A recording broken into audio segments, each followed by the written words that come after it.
Among the histories of past peoples, a story is told that in the old days in the islands of India and China, there was a Sasanian king, a master of armies, guards, servants and retainers, who had two sons, an elder and a younger.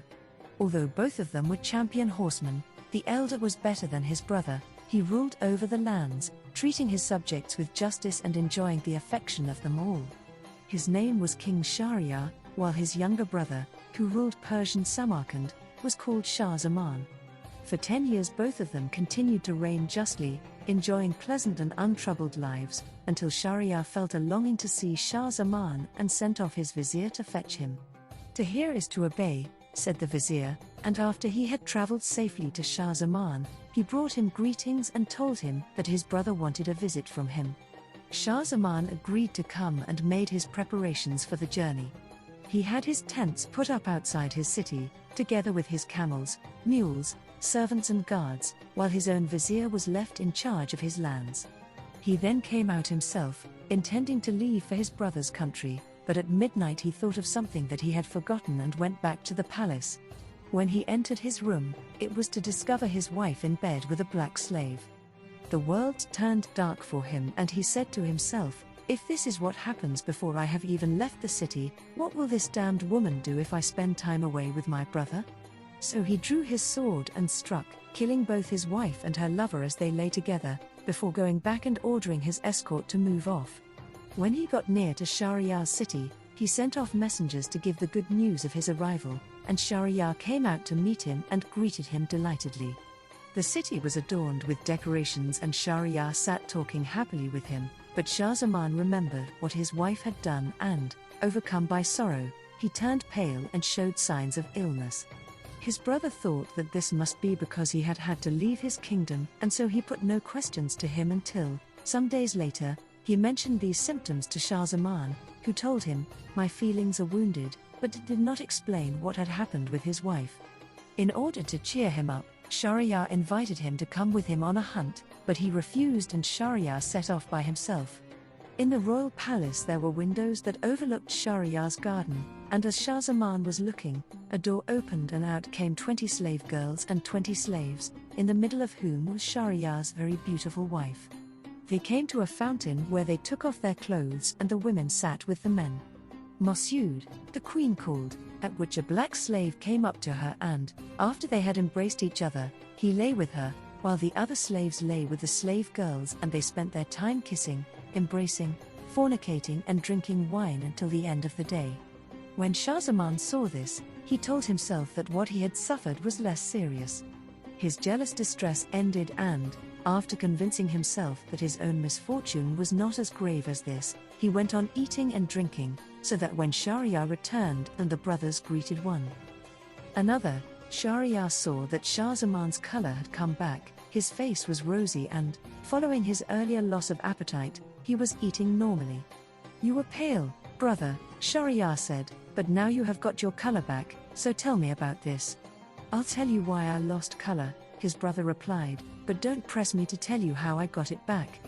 Let me know first how you lost it and became so weak," Shahriyar asked him, and his brother explained, "When you sent your vizier to invite me to visit you, I got ready and had gone out of the city when I remembered a jewel that was intended as a present for you, which I had left in my palace. I went back there to find a black slave sleeping in my bed with my wife, and it was after I had killed them both that I came on to you. I was full of concern about the affair and this was why I became pale and sickly, but don't make me say how I recovered." Shahriyar, however, pressed him to do this, and so Shah Zaman finally told him all that he had seen. "I want to see this with my own eyes," said Shahriyar, at which Shah Zaman suggested that he pretend to be going out hunting again and then hide with him so that he could test the truth by seeing it for himself. Shahriyar immediately announced that he was leaving to hunt. The tents were taken outside the city and the king himself went out and took his seat in one of them, telling his servants that nobody was to be allowed in to visit him. Then secretly he made his way back to the palace where his brother was and sat down by the window overlooking the garden. After a while the slave girls and their mistress came there with the slaves and they went on acting as Shah Zaman had described until the call for the afternoon prayer. Shahriyar was beside himself and told his brother, "Come, let us leave." at once.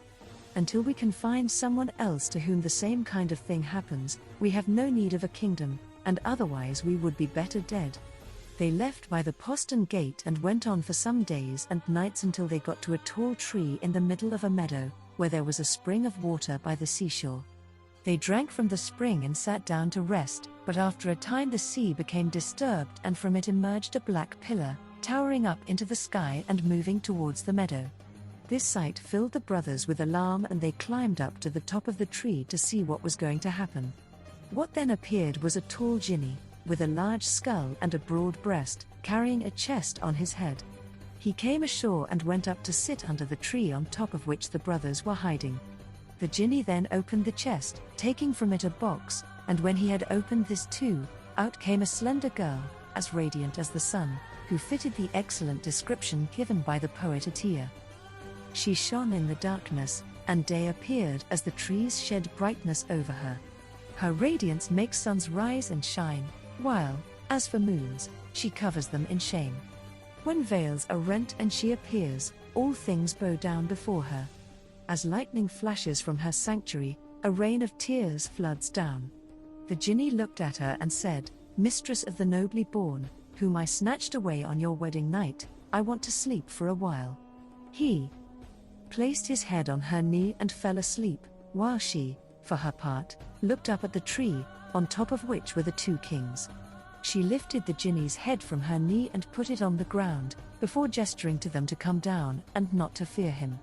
"For God's sake, don't make us do this," they told her, but she replied, "Unless you come, I'll rouse him against you and he will put you to the cruelest of deaths." This so alarmed them that they did what they were told, and she then said, "Take me as hard as you can or else I'll wake him up." Shahriyar said fearfully to his brother, "Do as she says." But Shah Zaman refused, saying, "You do it first." They started gesturing to each other about this and the girl asked why, repeating, "If you don't come up and do it, I'll rouse the jinni against you." Because they were afraid, they took turns to lie with her, and when they had finished, she told them to get up. From her pocket she then produced a purse from which she brought out a string on which were hung 570 signet rings. She asked them if they knew what these were, and when they said no, she told them, "All these belong to lovers of mine who cuckolded this jinni, so give me your own rings." When they had handed them over, she went on, "This jinni snatched me away on my wedding night and put me inside a box, which he placed inside this chest, with its 7 heavy locks, and this, in turn, he put at the bottom of the tumultuous sea with its clashing waves." What he did not know was that, when a woman wants something, nothing can get the better of her. As a poet has said, "Do not put your trust in women or believe their covenants. Their satisfaction and their anger both depend on their private parts. They make a false display of love, but their clothes are stuffed with treachery. Take a lesson from the tale of Joseph, and you will find some of their tricks. Do you not see that your father, Adam, was driven out from Eden thanks to them?" Another poet has said, "Blame must be matched to what is blamed. I have grown big, but my offense has not. I am a lover, but what I have done is only what men did before me in old days. What is a cause for wonder is a man whom women have not trapped by their allure." When the two kings heard this, they were filled with astonishment and said to each other, "Jinni though he may be, what has happened to him is worse than what happened to us, and it is not something that anyone else has experienced."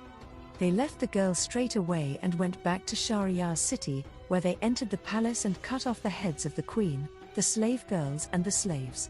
Every night for the next 3 years, Shahriyar would take a virgin, deflower her and then kill her. This led to unrest among the citizens. They fled away with their daughters until there were no nubile girls left in the city.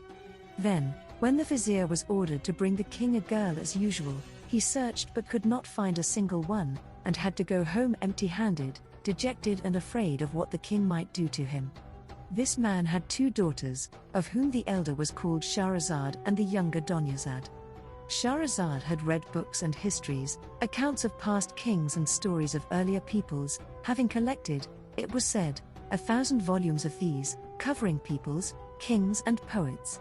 She asked her father what had happened to make him so careworn and sad, quoting the lines of a poet, "Say to the careworn man, care does not last, and as joy passes, so does care." When her father heard this, he told her all that had happened between him and the king from beginning to end, at which she said, "Father, marry me to this man. Either I shall live or else I shall be a ransom for the children of the Muslims and save them from him." "By God," he exclaimed, "you are not to risk your life." She insisted that it had to be done, but he objected, "I'm afraid that you may experience what happened to the donkey and the bull with the merchant." "What was that?" she asked, "and what happened to the two of them?" Her father told her, "You must know, my daughter, that a certain merchant had both wealth and animals and had been given by Almighty God a knowledge of the languages of beasts and birds. He lived in the country and had at home a donkey and a bull. One day the bull went to the donkey's quarters and found them swept out and sprinkled with water. There was sieved barley and straw in his trough, while the donkey was lying there at his ease. At times his master would ride him out on some errand, but he would then be taken back. One day the merchant heard the bull say to the donkey, 'I congratulate you. Here am I, tired out, while you are at your ease, eating sieved barley. On occasion the master puts you to use, riding on you but then bringing you back again, whereas I am always ploughing and grinding corn.' The donkey replied, 'When they put the yoke on your neck and want to take you out to the fields, don't get up, even if they beat you, or else get up and then lie down again. When they bring you back and put beans down for you, pretend to be sick and don't eat them, for 1, 2 or 3 days neither eat nor drink, and you will have a rest from your hard labor.' The next day, when the herdsman brought the bull his supper, the creature only ate a little, and next morning, when the man came to take the bull out to do the ploughing, he found him sick and said sadly, this was why he could not work properly yesterday. He went to the merchant and told him, 'Master, the bull is unwell and didn't eat any of his food yesterday evening.' The merchant realized what had happened and said, 'Go and take the donkey to do the ploughing all day in his place.' When the donkey came back in the evening after having been used for ploughing all day, the bull thanked him for his kindness in having given him a day's rest, to which the donkey, filled with the bitterest regret, made no reply. The next morning, the herdsman came and took him out to plough until evening, and when the donkey got back, his neck had been rubbed raw, and he was half dead with tiredness. When the bull saw him, he thanked and praised him, but the donkey said, 'I was sitting at my ease, but was unable to mind my own business.' Then he went on, 'I have some advice to give you. I heard our master say that, if you don't get up, you are to be given to the butcher to be slaughtered, and your hide is to be cut into pieces. I am afraid for you, and so I have given you this advice.'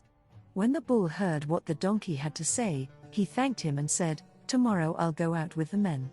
He then finished off all his food, using his tongue to lick the manger. While all this was going on, the merchant was listening to what the animals were saying. The next morning, he and his wife went out and sat by the byre as the herdsman arrived and took the bull out. When the bull saw his master, he flourished his tail, farted and galloped off, leaving the man laughing so much that he collapsed on the ground. His wife asked why, and he told her, 'I was laughing because of something secret that I saw and heard, but I can't tell you or else I shall die.' 'Even if you do die,' she insisted, 'you must tell me the reason for this.' He repeated that he could not do it for fear of death, but she said, 'You were laughing at me,' and she went on insisting obstinately until she got the better of him. In distress, he summoned his children and sent for the Qadi and the notaries with the intention of leaving his final instructions before telling his wife the secret and then dying. He had a deep love for her, she being his cousin and the mother of his children, while he himself was 120 years old. When all his family and his neighbors were gathered together, he explained that he had something to say to them, but that if he told the secret to anyone, he would die. Everyone there urged his wife not to press him and so bring about the death of her husband and the father of her children, but she said, 'I am not going to stop until he tells me, and I shall let him die.' At that, the others stayed silent while the merchant got up and went to the byre to perform the ritual ablution, after which he would return to them and die.